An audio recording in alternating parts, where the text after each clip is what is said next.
Hello and welcome to another fun-filled nonsense retrospective. I'm your host as always, Rick. Joining me equally as always is Devon. Hello! We're undead. Yeah, chosen undead today. We're doing a good old tier list today. Today we're doing Dark Souls bosses, but before we get too far into that, let's go with our good old nonsense asinine hypotheticals. And what have you got for me today? Rick, you're placed in a room with hundreds of people. Well, let's just say 100. Let's keep it short and sweet and nice and easy. You may or may not share a common tongue with everyone there. You have to get the entire room, or at least as much of the room, singing the same song with you. What song do you pick that you think will get the most people to sing along with you? I don't know all the words, but nobody can resist the beat of We Will Rock You. Okay. So, if I know that I'm going to do it, then, I'll learn the words to it. But yeah, it's just like stamp, stamp, clap. Yeah, that's absolutely correct. That is the basic beat of the song. I believe Brian May said something along the lines of they wanted to make a song that anyone could do anywhere. Yeah. And like almost everyone has feet and almost everyone has hands. So yeah, you're correct. Almost everybody. Yeah, that's why I said almost. Yeah. So yeah, like first instinct, We Will Rock You. How about you? What was your pick for this? Oh, I went for Bon Jovi's Living on a Prayer because, alright, not everyone would join in during the verse, but when you hear, the implication is that the music will play for you. Like, sorry if I didn't make that clear. Okay. I imagine I was assuming it was a cappella. No. I meant like you could, like a karaoke type deal. Like once you've selected the song starts going. Once that chorus hits, everyone in that room, despite whether they speak English or not, is going to at least go, "Oh, I know this. Let's try and yeah." Do you want to change your answer given this new revelation? With there being music, I probably would go with We Are the Champions, because everyone can just like join in the chorus of that, and because I think everyone has heard that at some sporting event or other, whether they've been playing it on their own behalfs or having it played at them for someone else winning. Sure. So yeah, I think I'll still go with We Will Rock You, because I think more people like can just get into that, you know? Yeah, sure, man. So that additional tangent was for nothing. Yeah. Rick, what's your question today? My one for you is you get dropped off in an unknown city naked. You awaken naked, unequipped. What's your first move? Well, that's not a lot of information to go off of. Yeah, you're unequipped, you have nothing on you, no money, no phone, you're in the buff. I'll probably look for a nudist beach. Sure. Because at least then that covers that problem, and then I can hopefully try and find someone who speaks English, or at least can discern my facial emotion and current levels of stress to be like, I need help, and then probably have my organs sold because I picked the wrong person, but oh well, you can't control everything. My first instinct would be to try and find a nudist beach. Obviously, if you're in a city without a beach, that is a problem. So, somewhere, like, seek somewhere where it is socially acceptable to be naked is basically my first move. Yeah, fair enough. Because that's, like, you don't want to be accidentally walking past, like, a school, because then you're definitely going to jail. Oh, totally. Especially if you don't know where you are. So, Rick, what about you? My one was a little bit more simple. It was just try and find something to cover myself.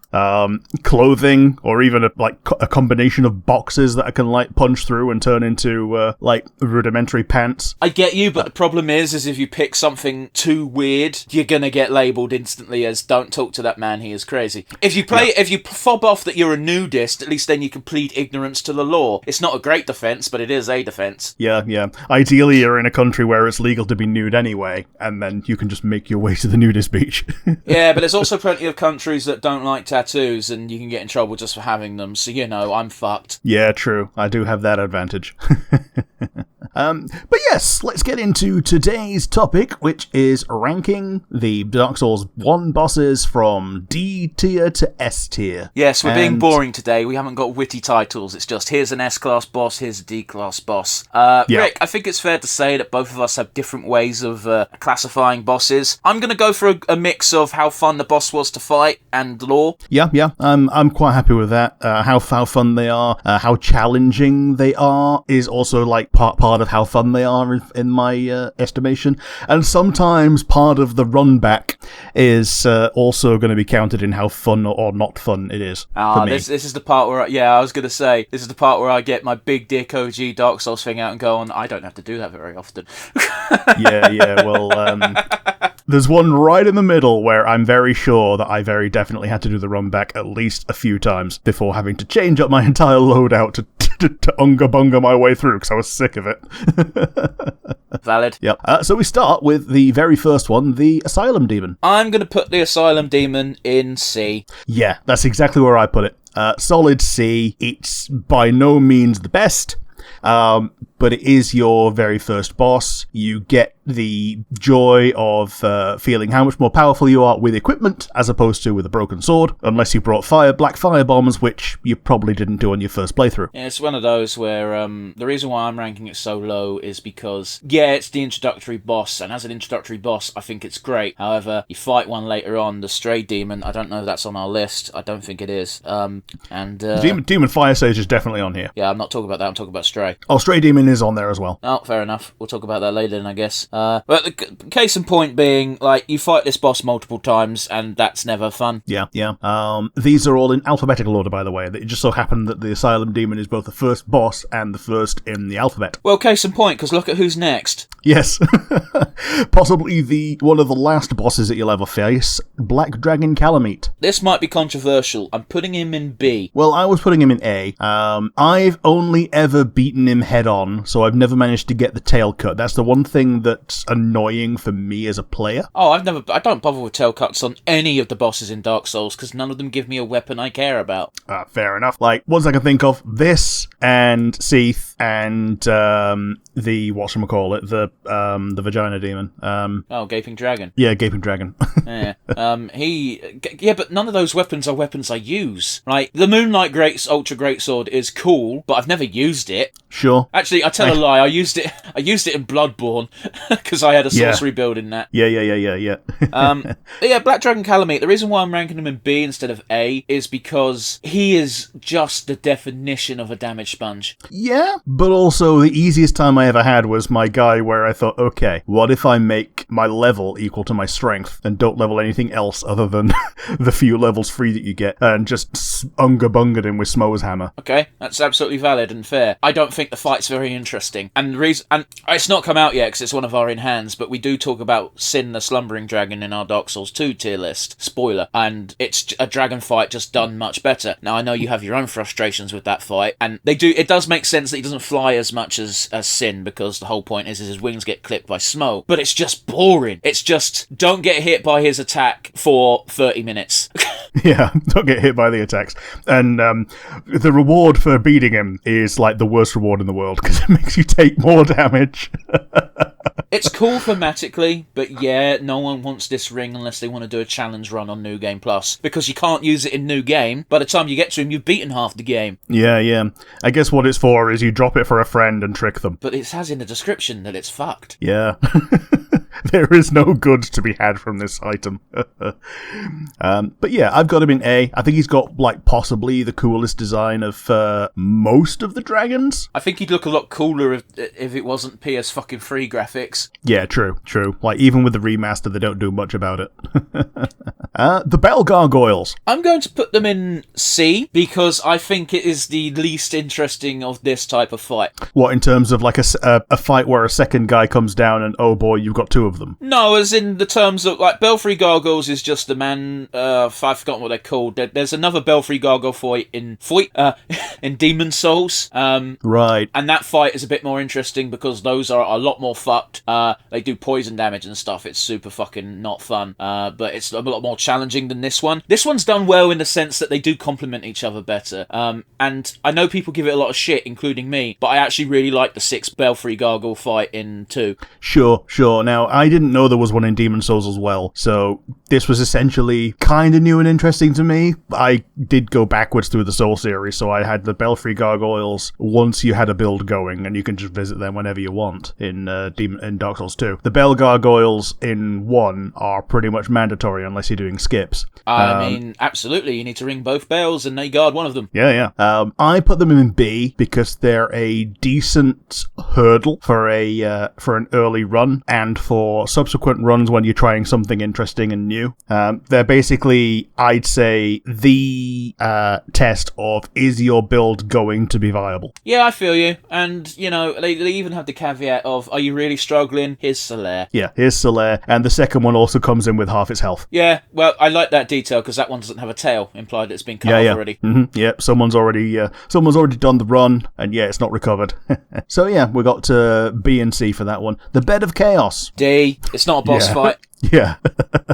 It's incredibly frustrating. Like, the easiest way to get through it is to fail a bunch of times and know exactly where all the holes are, because the holes stay. I mean, it's not even that difficult. Not even that, man. You can do this in 3 lives if you really don't want to fuck around with it. Yeah, unless you get, like, put into a hole, because that's something you can't guard against. It's not even an attack, it's just a tree branch moves you. Yes, it does damage, but the big deal is that it moves you and you can't block it. Like, I like that this fight is technically against the bug, and that's about it. Yeah. It's an interesting thematic one, like lore-wise and everything, but like that's raised it up from F tier in terms of lore. Like, there isn't an F tier, and we knew that there wasn't going to be an F tier, but if there was, then fight-wise it would be there, but the lore and the implications bump it up to D. I think I'd even bump it up further if after you killed the Bed of Chaos, all of they would never have done this, especially not when the game came out, like in 2011, I want to say. But if when you killed them, the lava just completely went away in Izalith. Yeah, because it basically did with the Ceaseless Discharge, like, to a degree. A little bit, yeah, I get you, yeah. Just before you go into Izalith proper, the only reason there's a bunch of lava with the Taurus demon shit is because of Centipede. Not Centipede, what's he called? Fuck, sorry. Yeah, Ceaseless Discharge, who's had his lava resistance ring stolen by the Centipede demon. Got you, right, yeah. But yes, next is the Capra demon. D. Yeah. Okay, straight to D. I've never had a problem with this boss fight. I understand why people do have a problem with this fight. I totally get it, and I'm not going to knock anyone for having problems. I went backwards through the series. I did 2 first, and then I went back to Dark Souls 1. So I'd been trained by the time I got to Capra. A lot of people haven't been. But more importantly than that, I don't care about him being a fuck in his boss room. I care about the fact that it is the most apparent laziness that the Dark Souls 1's devs did, was just copy and paste 70 of this fuck into Izalith. Like, I feel the opposite way. Izalith is where the demons come from. I understand that. It's just, go back through Izalith and play the level, and you will see they're not carefully placed. They're literally like, we need obstacles, copy and paste Capra 700 times.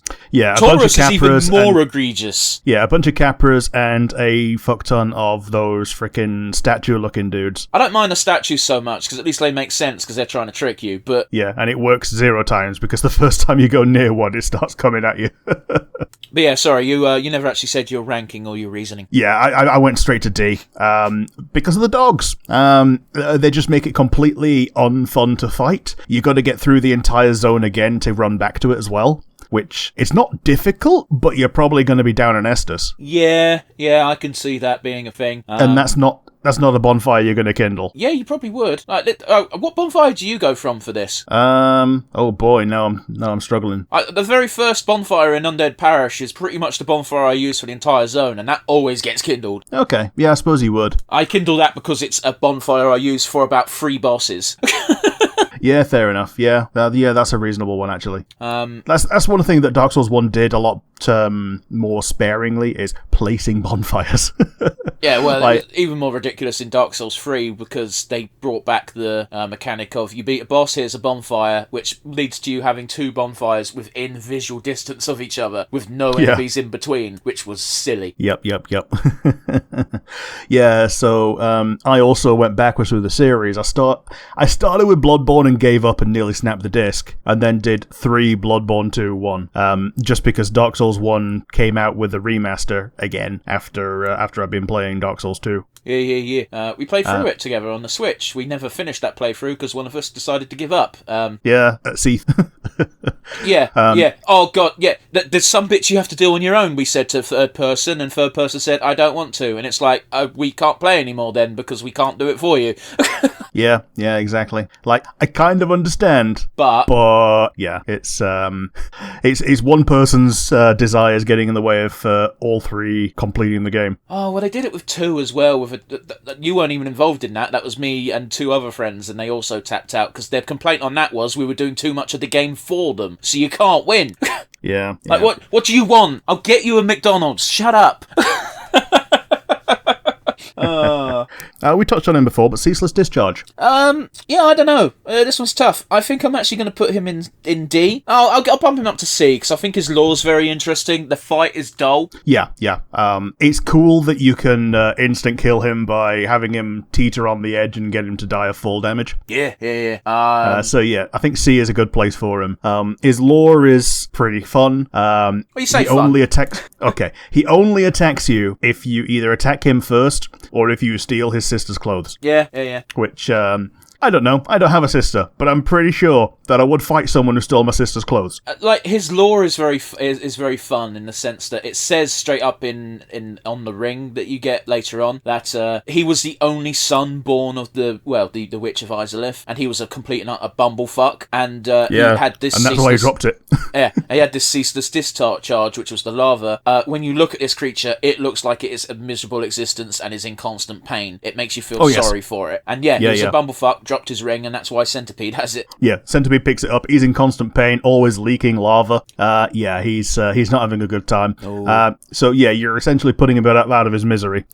I wish there was a side quest where you could just give him his ring back, but that's just not how Souls works. Almost all of the NPC stories end in tragedy. Oh yes, I think the only good ending to any of the NPC stories is if you do the good ending of Solaire, and even then, it's him getting to link the fire in his own world. I disagree. I think Solaire's ending is meant to be he gets infected with the sunlight maggot, and it's one of those where yes, you can counter that by doing, and it's not the intended ending because you have to do a bunch of bullshit that the game would never actually give you any indication to doing. Yeah, and it's basically the community are gonna like this person. Let's give them a bunch of bullshit to do and see how long it takes for it to go up on a wiki. Well, that's the thing, though. It's like that didn't exist when Dark Souls 1 came out. Like, they never expected Dark Souls 1 to do well. Yeah, it's like Game FAQs was like the best they could hope for it. But then again, Demon Souls was a bit of a cult classic at the time. Some people liked it just for being hard, but I don't remember there being that much hubbub about it. And then Dark Souls 1 came out, and I'll tell you what it was the Xbox. Like, the fact that it reached the Xbox crowd as well was a big deal, because not everyone had a PS3. Yeah, no, Dark Souls 1 was the one that actually kickstarted its popularity. Demon Souls was very easily forgotten, and people went back to it after enjoying Dark Souls 1. Yeah, totally. Like, if I could find a copy, and if my PS3 was still somewhere that I knew where it was,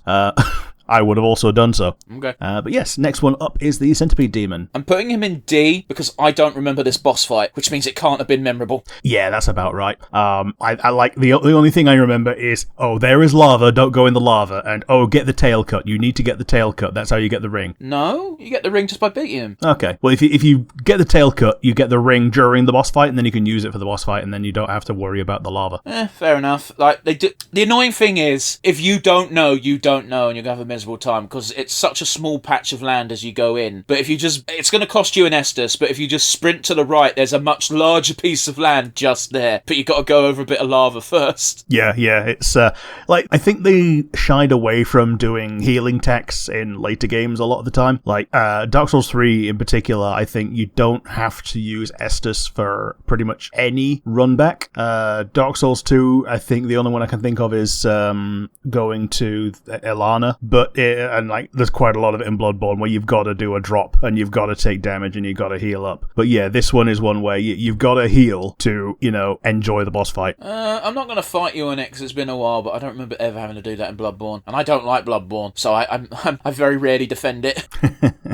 Yeah, I'm thinking it's the run up to the 3 Shadows of Yharnam, I think. You can just sprint that without getting tagged quite easily. Okay. Especially if you've opened up all of the elevators, because then there's just nothing. There's like one snake dude, and he doesn't even pop by the time you've run past him. Yeah, that's the area that I get lost in the most. But yeah, we're not talking about Bloodborne today. Next one up. Yeah, I've also put him in D, by the way. Crossbreed Priscilla. Here's the thing, Rick. I've actually got to put her in D because I've never fought her. I will say I'm also putting her in D because she's a fucking liar. Oh yes, this land is peaceful, its inhabitants kind. Now, she's probably speaking truthfully as far as her experiences go, because no one's going to fuck with her. But, you know, fucking liar. She does tell the truth about just letting you go, though, so I guess there's that. And she's got a cute design. I understand why people draw a lot of weird art about for her, but nah. It's not that weird. Looking at that design, it's not that weird. People enjoy her fluffy tail because you can cut it off and get a dagger. I've only ever managed to do this on a character that could never use the dagger. Well then. I'm putting her in C because I think her lore bumps her up so far that I can't, in all consciousness, put her in D with like the Capra Demon and the Centipede Demon. I don't like her lore because her lore is ambiguous at best, and the established lore that every fucker seems to be fixating on is she's some bastard demon hybrid between Sif and Guinevere, and as far as I'm aware, the only reason why they say that is because Guinevere is big. Yeah, Guinevere is big, Guinevere is gone, Sith is also a dragon, and she has a fluffy tail. Yeah, I don't buy it. I'm not saying it's impossible, but the fact that everyone just accepts that as it must be the case, despite there being no real evidence. But that being said, you got to bear in mind, until Dark Souls 3 came out, it was very well documented that no, Solaire has to be Gwyn's kid. Yeah. So, you know, it's not like the fan base hasn't got precedent for being adamant about one thing when in reality it's complete bollocks. This is true. Yeah, this is true. Quailag. Very solid A. Yeah, definite A. She's the counterpart to the Bell Gargoyle, but she's essentially kind of a victory lap for Blighttown. Sort of. She still puts up a hell of a fucking fight. She does. If you don't summon Man-Eater Mildred, she's actually quite tough. And the very first time you face her, she's got that... If she does her bum wiggle and you don't know what that means, you're going to have a bad day. Yeah. I think the only thing that makes the fight easier is that there's a bit of a slope, which means that sometimes you can hit her head without having to do a ranged attack or something. I've only ever hit her in the bum.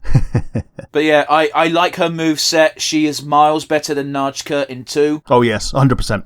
1,000%. And like, come on, it's a wicked design. It's very odd that she's got both the spider head and the human part. Yeah, but I guess they just didn't know what to do with that. They just, They couldn't make her too sexy. Yeah. They couldn't make a Rhaenyra. And also, like, her tail is just a tragic one. If you've got that witch wing and speak to her sister... Yeah. It's just like, you do that and then you're like, oh, I'm a piece of shit. Yeah, she was just feeding everyone that came to her sister. Which is pretty smart. Like, the reason why she set her nest and web up at the bell is because loads of people go to that fucking bell. Yeah, it's pretty smart, to be honest. However, there are far more people than just the undead that come through now and again. Yeah, but it's a lot less work. But yeah, spiders are ambush predators, not hunters, usually. Yeah, pretty much. There's a reason why they make webs. Yeah. And you got that one spider... I'm going to go on this tangent, because fuck it, that one spider that makes a lasso, and I still can't believe it's real. Yeah. And the good old huntsman spider, which just doesn't have a web and just goes out hunting. True. Those things are awful. Well, they're actually rather well regarded in Australian culture, because if you got one of those, you're probably not going to have anything else. No, yeah, fair enough, man. I'm just saying, like, I've got at least mild arachnophobia, and huntsmans trigger it real easy. Yeah. There's something deep within where you look at a spider and you think enemy. It's like sharks. Demon Fire Sage.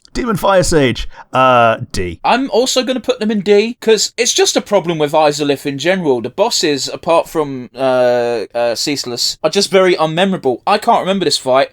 I remember it being Asylum Demon, but with some pyromancy thrown in for no fucking reason. Yeah, he can throw fire, but even his fire-based bonks with his staff are just the regular staff bonks, but with an explosion. Yeah, I mean, I think it's a cool concept, but I don't think it was executed very well. Yeah. If it were me and wanting to do something like this, I would have at least given it a different model, because it's just so obviously copy-pasted, and it's not even in a fun way. I mean, Rick, like, we're not the first people to ever fucking make this discovery, but Izalith is the fucking laziest zone in Dark Souls 1. Hands down. Yeah, absolutely. Just in general, like, top and bottom. Like, Shaded Woods in Dark Souls 2 was meh at best, but at least it didn't reuse anything. Yeah, like, there's a ton of lion men, and there's a ton of invisible men, but they're the gimmick of the zone. Yeah, okay, so in original Dark Souls 2, there were no invisible men in the in that section. The second section, it was just lion warriors, which made it a lot harder. There was also a giant fuck-off basilisk. Oh, okay, so the one that you get in Aldia's. Yeah, but I believe that got moved to... Oh, yeah, it's the bottom of the Huntsman's Copse, isn't it? Yeah, that's the place. I couldn't remember the name of the zone. That wasn't there originally, so the implication is that they moved it from Shaded Woods to Huntsman's Copse. Sure. That's a fun tangent. Yeah, so, he's going in D for me. Gwendolyn. It's very hard not to put them in S because they are so very fuckable. I am going to put them in A. Sure. He is a lot more memorable than, like, pretty much any of the things below him. I think the only thing that's more memorable than Gwendolyn to me is Priscilla. To me, I'd say Calamite, but then again, I think you put Calamite in A as well, didn't you? Yeah, I put Calamite in A as well. Yeah. Yeah, so, I'm putting him in A. Having a corridor fight where it's just a chase down is just so different to a lot of these other boss fights. Yeah, I had to change my build just for this fight. In the 2 times I've beaten this game, I've had to change, because I was always a heavy armor guy, big shield, big sword, or big other weapon, and that just doesn't work against Gwendolyn. You're fucked. Yeah, you got to have your agility, you got to be able to run fast. And that's the thing in Dark Souls 1, if you have too much weight, then you run slower anyway. Yeah, also I was fat rolling, because fat rolling doesn't feel as big of a penalty in Dark Souls 1. Yeah, fair enough. It does against this boss. Yeah. And also, lore-wise and story-wise, everything Gwendolyn says is depressing. Like, this is not a happy person. No, his Covenant's pretty cool, except it's, like, fundamentally non-functional. Well, like, it does work, but it's not as good as it could have been. I mean, if you want to talk about Covenants that don't work, we've got 1, 2, 3. We've got 5 bosses to go, and then you'll find someone whose Covenant is definitely broken. Oh, yeah, yep. 4 Kings. I fucking hate multi-enemy boss fights in Souls games. I fucking hate the 4 Kings boss fight. It is such a pain in the arse. 10 out of 10, S tier. I really don't like the fight, but fuck, I love everything going into it. Yeah, so I'm putting the 4 Kings in B just because the run back is such a pain in the arse. You got to go right the way down from Firelink, all the way through the fucking, you got 2 choices. Eat both of them from Firelink. You can go through the Valley of the Drakes and through the front door that you've opened, or you go through the entire zone again, and either way, it's not fun. If you die, you do it again. If you die more than once, you get frustrated and have to do it again. This is one where I had to change up my build from, like, a mid-roll, reasonably okay person to just, okay, no, I'm doing Havels and unga-bungering this down because I cannot withstand this amount of damage. Also, this boss fight's bugged. Oh yes, if you leave it long enough, there's 5 of them, and there is actually a 6th king that lives underground, and he's the one with the health bar. Oh, that makes sense. There has to be some sort of trickery to make that work properly. Yeah, there's a master king who is he's placed below the map, and all of them reflect damage onto the master king, and I think that he takes a chunk every time you kill one as well. Yeah, but again, interesting concept. Lore-wise, it's fascinating. If you do this fight before putting the Lord Vessel in place, you get the lore background for the Dark Ending. Yeah. And it also gives you it gives you the Covenant. There's a Covenant? Yeah, if you do 4 Kings before, you get, if you do 4 Kings early enough, you can get the Dark Lurker Covenant, can't you? No, Dark Lurker's Dark Souls 2. Not Dark Lurker. You make a Covenant to... With Karth. Yeah, but I don't think it's a real Covenant. I think it's just saying stuff. No, it is. It is a real Covenant. You get, like... Oh, do you mean the Dark Raves? Yeah, Dark Wraiths, here we are. I didn't Dark realise Wraiths, that not was associated with Karth. I thought it was just dickheads. No, yeah, you can join the Dark Wraiths if you talk to Karth that way, and he only gives you one chance to join. If you say no at that point, he just doesn't talk to you. Fair enough then. But yeah, you can join him. He's another feed him humanity to get the things guy. You get the Dark Sword, and you get the Dark Hand. Yeah, the Dark Hand, infamous because it must have been in this game. I believe it used to steal levels. It steals humanity. Ah, okay. That's still pretty fucking awful. It is. And there's a wiki page of how much humanity each NPC has that you can steal from them, and you just have it as soft humanity. And I think you can do it once per bonfire reload before they aggro on you. Oh, okay. And I think Petrus is the one with the least humanity. I'm not all that bothered. I've never done an evil playthrough. Well, I say evil playthrough, you know, there's no real morality system in Souls, but I tend to not kill NPCs that don't deserve killing. Yeah, like Petrus is a good one to kill because it lets the other lady progress her quest line, for instance. Not so much that as like you can complete her quest line, but once she's in the chapel, if you don't kill Petrus, she will go missing. Yeah. She will go missing somehow. Yeah, and also fuck Lautrec. I've done Lautrec's quest once just to have done it, but fuck is that a pain in the arse all round. Yeah, just disabling your main bonfire is a big deal. I'm not even bothered about that. I'm just saying the fight you have to do to get the fucking tongue back is a pain. Yeah, true. But yes, next one, Gaping Dragon. Yeah, I'm going to put Gaping Dragon in B. Suffers very much from the same problem as Calamite in that the moveset isn't that diverse and they take a fuck ton of damage because they got a big health bar. It's just a slog. It's not particularly fun. I will say Gaping Dragon's design might be the most interesting one in Souls. Yeah, such a tiny head with such a gross body. It's very cool when you first see it and you're like, oh, it's a little crocodile. Oh, no. Yeah. I'm also putting him in B. I do like the implication that he's essentially crawled up from Blighttown, like all the way up from there. I think he just... Yeah, okay. I could see that being a thing, but I think it's implied that he's got like a little hovel just over the edge. Yeah. Well, I think the idea is there's that room with pretty much nothing in it in Blighttown. I think the idea is that you're meant to make the mental connection that that's kind of below it. Maybe. It doesn't look big enough for gaping. Well, I don't know. He isn't curled up, but you can see him curling up in somewhere like there. Okay. There's a bit of stretch here, and that's fine. We've got different outcomes, and that's okay. Yeah. Fair enough. But yeah, I'm also putting him in B. Yeah, for me, this is one you do want to get a tail cut on because it gives you that big fuck-off axe that explodes. Have you ever used it? Yes. I don't believe you. I tell you what I've used it for. I used it for farming souls from the Phalanxes in Ariamis. Well, just toss a Chaos Fireball, you're done. I didn't have that. Oh, well, you need to hang out with Fair Lady more. Yeah, fair enough. But yes, I'm putting him in that for that. It also works best on strength guys, so that's also a benefit. Sif. I'm really torn between two letters on this. What, S and D? Oh, no, S and A. Yeah, I don't have an S yet. I'm putting Sif in S. Doggo with a sword in her mouth. Yeah, going right there. I'm going to put her in A because I think thematically it's a cool fight. I think if you do the DLC before fighting her, she gets bumped up to an S. But that's an if, so I'm going to leave her in A. Her boss fight is interesting. And, no, fuck it, I'm going to bump her up to S because they do something that I don't think they've ever done with another boss fight since. And that is, even if you didn't do the DLC first, Sif isn't fighting you out of maliciousness. She is fighting you to protect Artorias' grave and the abyss walking ability. And I can't tell you the exact health percentage, but there's a certain point in her bar where she is nothing at that point. She is limping. Yeah. She can barely lift her sword. If you get tagged by an attack, you're shit. Yeah.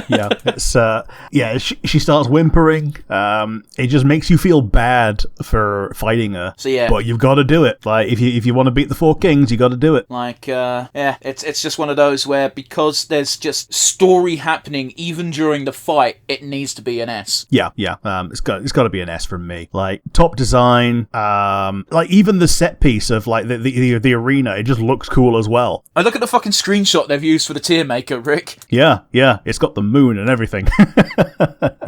Yeah, she goes in S. Gwyn. This one's going to be controversial. I'm putting him in C. I'm also putting him in C. He's a victory lap at best. Like, as a fight. Actually, no, put him in B, but yeah, it's a similar thing that the fight itself is not really challenging unless you choose to make it challenging by not learning to parry. Here's the thing, Rick. I can't parry for shit in Dark Souls 1, 2, or 3, and this boss is still nothing. Yeah, like, he'll get you caught in his combo flame sword attack, but if you don't get close, then he won't. Like, if you guys are interested, you can actually hop over to the Rev Plays Games and watch my complete Dark Souls 1 playthrough, where I talk a lot of shit for no real reason. And this was like the second gun. That's also where Solaire falls in the pit for no reason. I was going to say, like, there are 2 Dark Souls games in a row, both 2 and 1. The final boss has just seen someone falling into a hole. Yep, we're not going to go into the 1 and 2. But yeah, it's one of those where, like, it's just such a nothing fight. I'm glad I had Solaire to deal. Like, the run up to him is more of annoying, just because of the amount of Black Knights you have to deal with. True. And unlike Dark Souls 2, you can't despawn them. Yeah. Well, Dark Souls 2 is the only game where you can despawn enemies. Yeah, true. The benefit of the run up to him with the Black Knights is that if you don't have the Black Knight weapons, then you can farm them off them. But also, fuck the Black Knight weapons. You just want their shield. Well, the axe is really cool. Like, it's actually a really good weapon. Okay, but by that point in the game... Well, at that point in the game, you could just teleport to Andre and get it maxed out. Yeah, but at that point in the game, you've probably been using your weapon for about 10 hours, and it's probably fully upgraded already, so why would you do the final boss with anything but that? Well, fair enough. Well, unlocking the final boss, getting the axe, and then doing the DLC is one of the reasons. Okay. But yeah, I'm putting him at B. He is the lore, which is kind of partly what I've used to bump him up. But yeah, I can't put him any higher than that. Nito, Lord of the Dead. Oh, he's real fucking neato. Here's the thing. I'm going to put him in A, but I can't remember his boss fight that well. Yeah, so he has ads. If you have a holy weapon, you can deal with the ads because he keeps resurrecting them. Okay. Because he's Nito.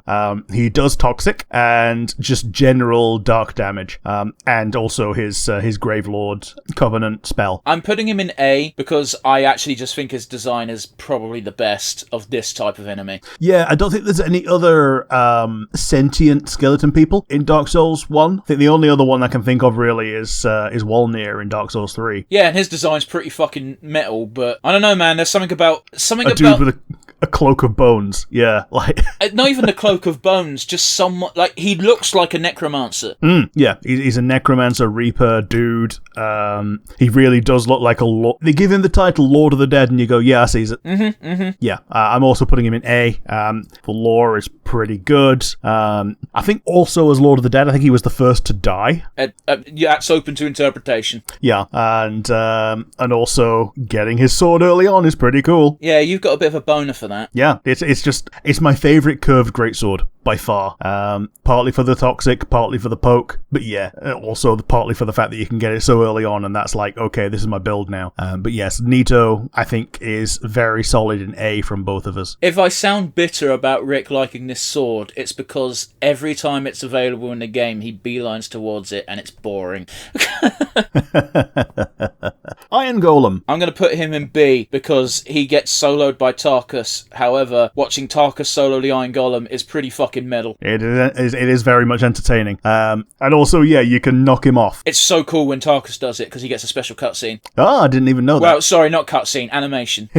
I didn't know that. I just assumed that it was like I've only ever seen Tarkus just unga bunga him down. Ah, fair enough. Well, look it up. It's cool. Cool. Yeah, I think B's a good place for him. He's the last bastion of something to fight before you hit the anal rodeo. It's one of those where, well, he's at the end of the anal rodeo because, again, he's at the end of Sen's Fortress, a place that is specifically built as a trial. Yeah.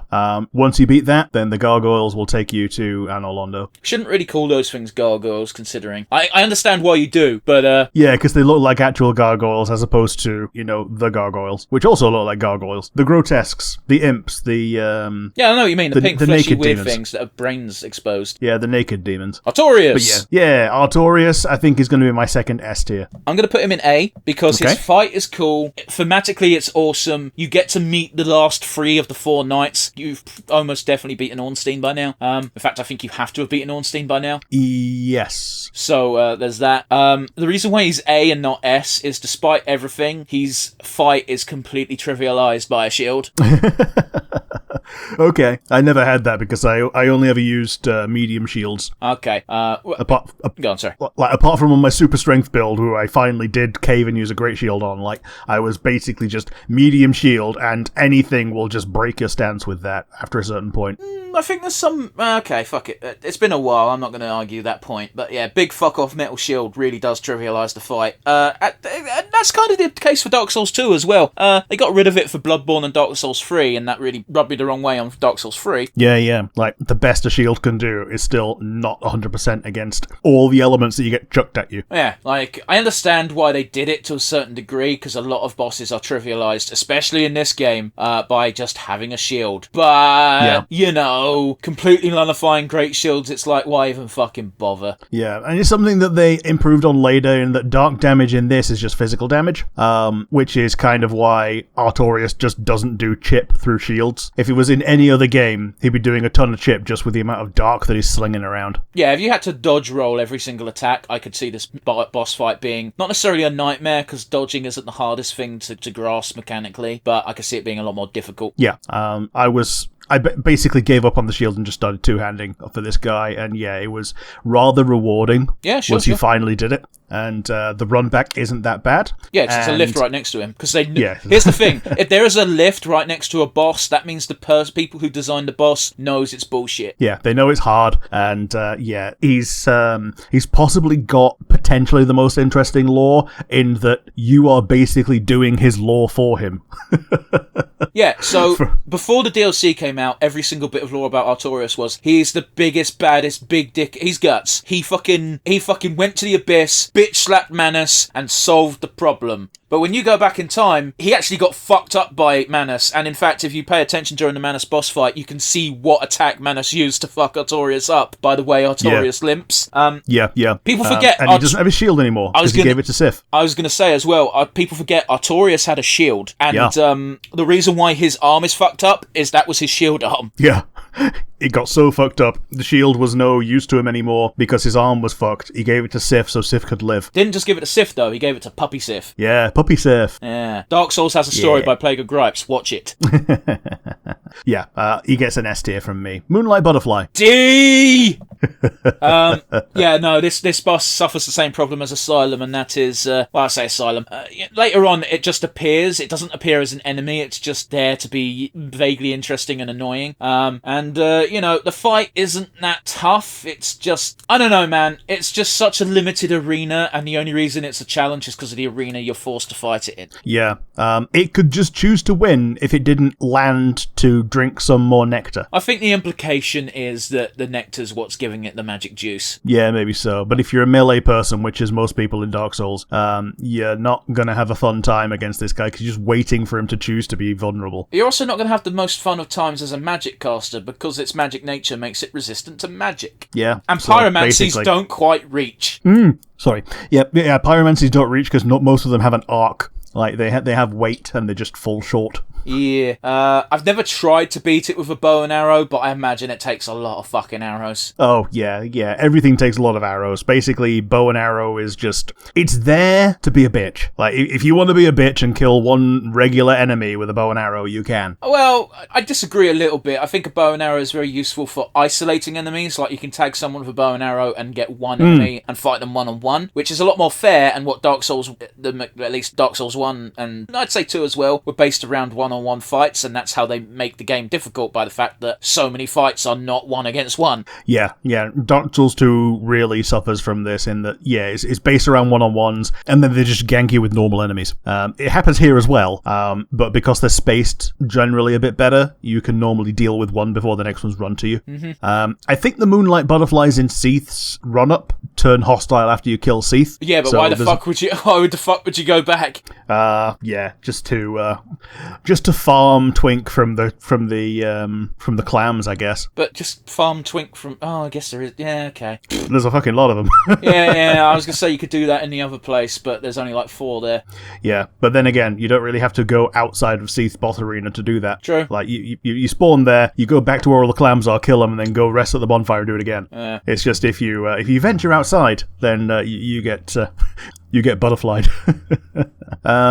So yeah, D's a good place for the butterfly. Manus. I'm going to put Manus in A because the fight was a chore, but not in the same way as the dragons. Like, the fight was a chore because he's got so many moves. Yeah, and it's so difficult to learn them because if you're just observing and trying to dodge or whatever, he's probably going to kill you anyway because he just does so many chunks of damage. Yeah, you can summon Sif for this fight. I don't think they add much, but hey ho diddly do. I didn't beat this fight legitimately, and by that I mean I didn't do the hack. There is a hack you can do where you can actually shoot Manus from outside the boss arena and take him down to about half health before you get into the fight. It's difficult to do, and I wasn't able to replicate it. I did that because a friend was with me when I was playing it, and if you go over to the Rev Plays and watch my bit on Manus, I had to get drunk to beat him. I chugged like about a quarter of a bottle of rum. I wasn't doing commentary at the time. I just put music over it because it was just me slurring my words. No, I wasn't slurring my words. I wasn't that bad. I was just talking shit, mostly to my friend, as you do. But yeah, as a consequence, I don't remember this fight that well. I know I did it. I don't remember how I did it, but thank you, Captain Morgan. Yeah, I think A is a good place for him in that he's the other half of the lore for the DLC.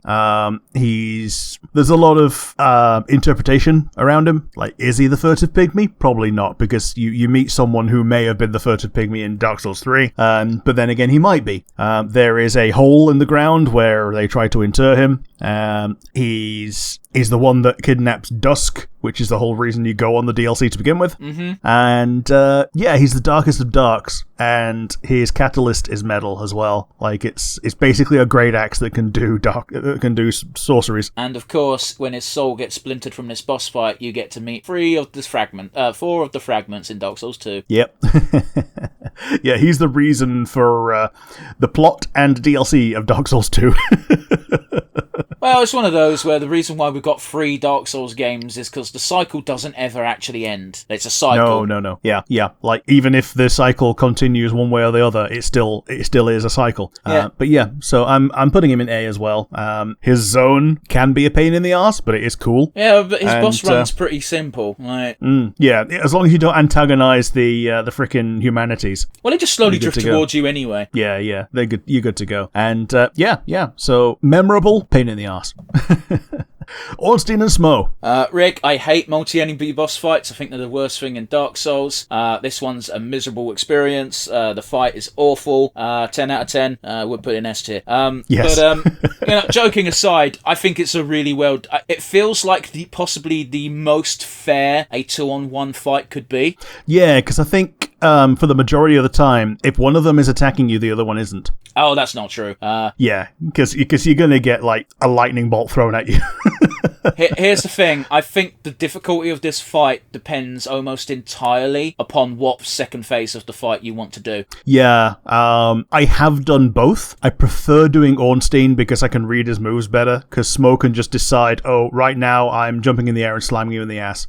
Well, that's how it goes, isn't it? Like, the way people tend to describe it is it's easier to kill Ornstein first, but harder to kill Smo second, and then vice versa. Yeah. Just because Smo is a lot less readable in both of his forms, as a first stage and a second stage. Well, the reason why Smo is so much more difficult to beat in the first phase is just because he's got twice as much HP. Yeah, there is that. But the benefit is if you kill Smo first, you get Big Ornstein, and then you can get the Leo ring. Oh, is that why people do that? I thought people just wanted his spear. Yeah, you get the Leo ring, and then, obviously you get his equipment. You can make his spear. There's an easy one that you just get given to you. You get just given a lightning spear in Sen's Fortress, don't you? And you can just, downgrade that to a +10, and then just take it straight into Ornstein's spear. You also get his armor, which is cool looking, and actually reasonably good for, the top end of medium armor. Usable right till the end of the game. I didn't realise you got... Well, yeah, sorry, you got to speak to Donald for that. Yeah, you I forgot his name. Dommel, yeah. Dommel of Gleeson? No, that's a person.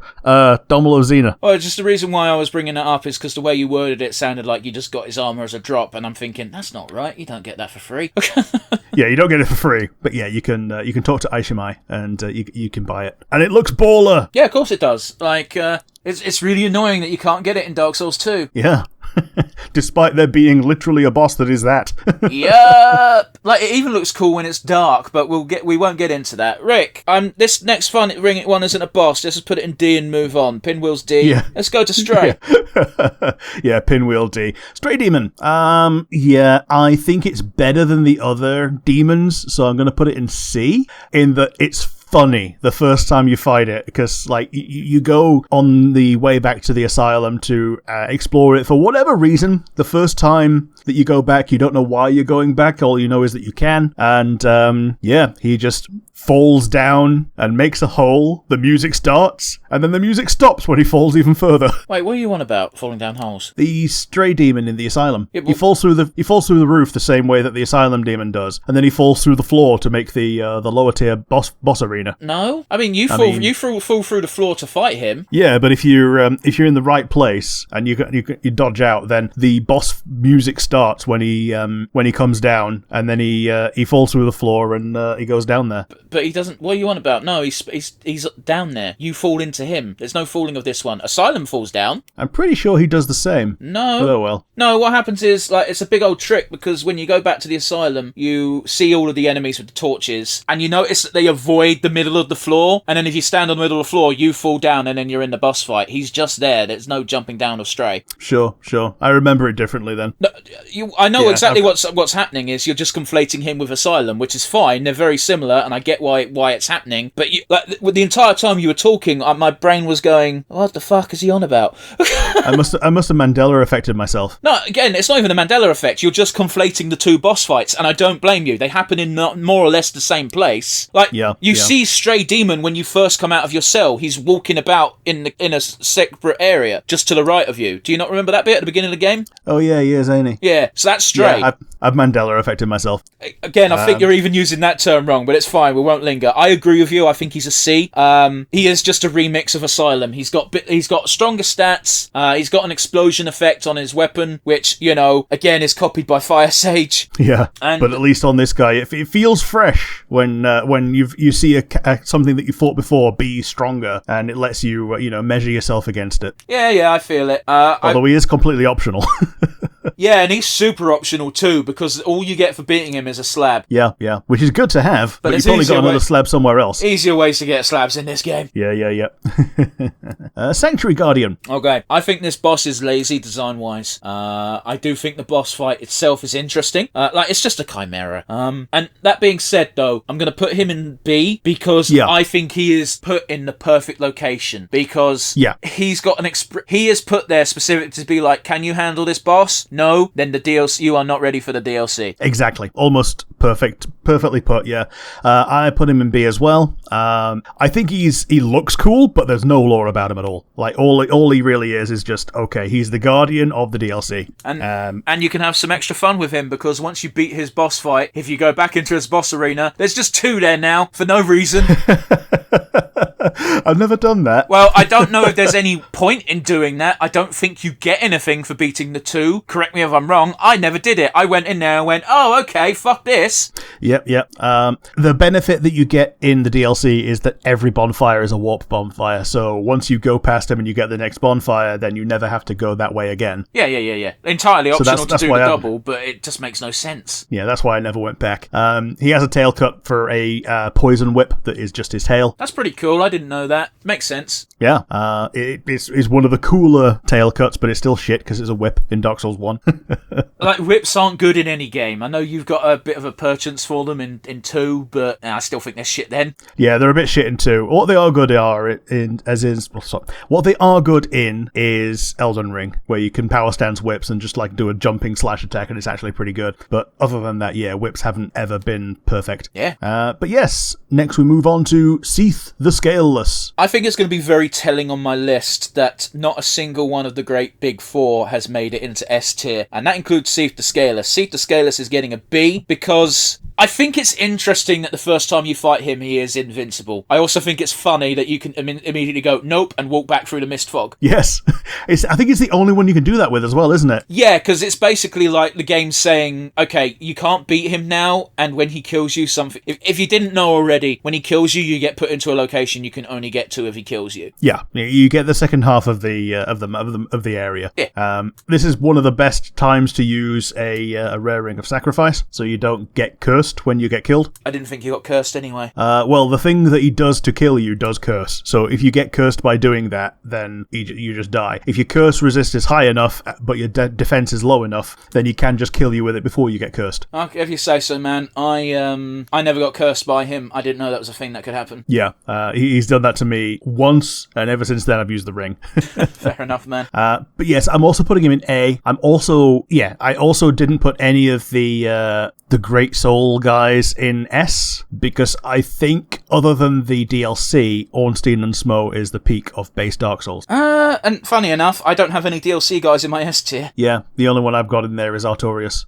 Yeah, Ornstein and Smo is like the peak of Dark Souls 1. Everything after that is like downhill from there.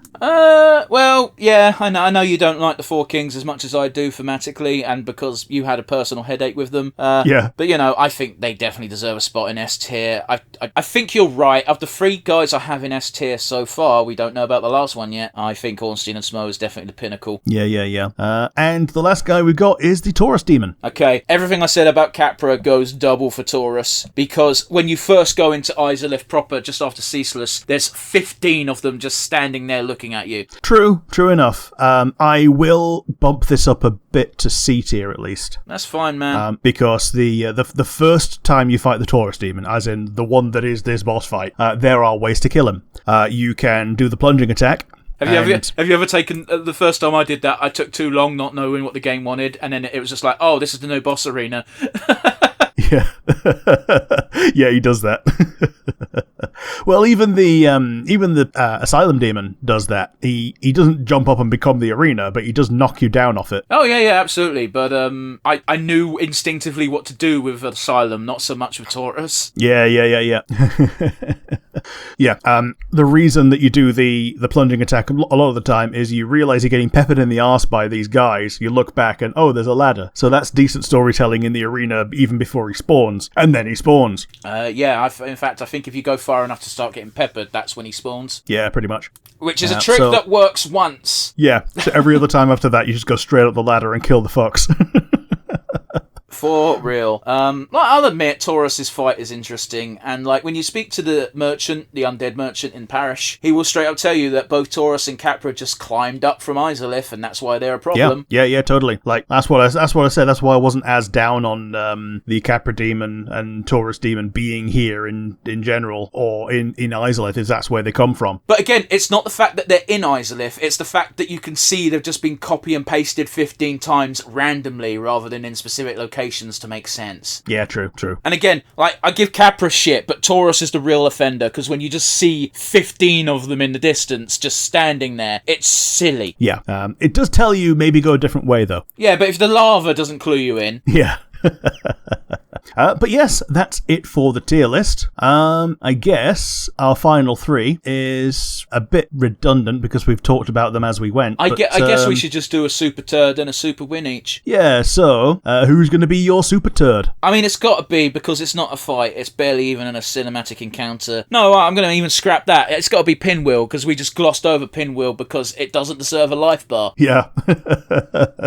He does even have a second phase, and no. People... No. I mean, okay. There is actually a second phase to Pinwheel, but yeah, it's when he clones himself. Oh, okay, yeah, that lasts for about 2 seconds. And also, again, he suffers from the age... It's a problem Dark Souls has with a few bosses, but the fact that he immediately becomes a normal enemy after. Yeah, my biggest problem with Pinwheel is that he has 3 drops, and you only get 1 of them per play file. Yeah, and there's only 1 worth getting. Yeah. Hello! The Mask of the Father. Yeah, because it's free equip weight. Yeah. Yeah, all the rest of them are just shit. If you don't get that one, then you've got a bad playthrough. Well, not even. Like, to be you just fair, don't get that. I don't think I've ever even worn the Mask of the Father, but if you're gonna get one of the masks, that's probably the one you want. Yeah, totally. Can I think of anything to super turd above Pinwheel? I'm going to go with Capra Demon, because fuck those dogs. Fuck those dogs. Yeah, fair. And who's going to be your super like? I'm actually going to give my super like to one in my A tier. I'm going to give it to Gwendolyn, because, yes, I'm biased. I think Gwendolyn is a cutie. But beyond that, an endless hallway fight. Alright, it does technically have an end if you take long enough, but it's neat. I don't think they've tried to do it again. I think the closest is perhaps the Chariot in 2, but it's a bit different. Yeah, the Chariot and the and Mikolash is I think the other closest thing, where you chase him around. But Mikolash puts up more of a fight when you get up close. True. Not much of a fight, mind, but like he's got some in him, whereas Gwendolyn just has to teleport back as soon as you get up to him, because otherwise he knows he'll get fucked. And he's got a fembussy, so just a reminder to everyone, I definitely use terms like that, ironically. I hate the ussy suffix. Like, you don't even like when someone says something is citrusy. Very funny. But yeah, what about you? Who gets your super like? I think it's going to be ONS. Like, I had trouble with it the first time I did it. That is not a unique tale. Yeah. Since then, I have grown as a human being, and I still might die to them, but nowhere near as much as I did my first time when I went to the good old hack of put on Havels. And try and unga bunga it. Like, all joking aside, man, I definitely remember during my actual playthrough for the channel, I struggled with Ornstein and Smo. It's the fairest a 2-on-1 fight's ever been, but it's still a 2-on-1 fight. And like I said, I think they are essentially they're not the best thing in the game, maybe, but they are the pinnacle of bosses, and everything after them is basically it's downhill from that to Izalith. Fair enough. I don't quite agree with that. I get the intention behind your statement, and that'll do. Yeah. But yes, that's it from us today. If you like the video, you've got a comment section down below on YouTube, and if you've got listening via one of the audio platforms, you can send us an email at nonsensereviewuk@gmail.com. Thanks, everybody. If you've made it this far, as always, you're our favourite people, and I'll see you next time. Yeah, see you next week, guys.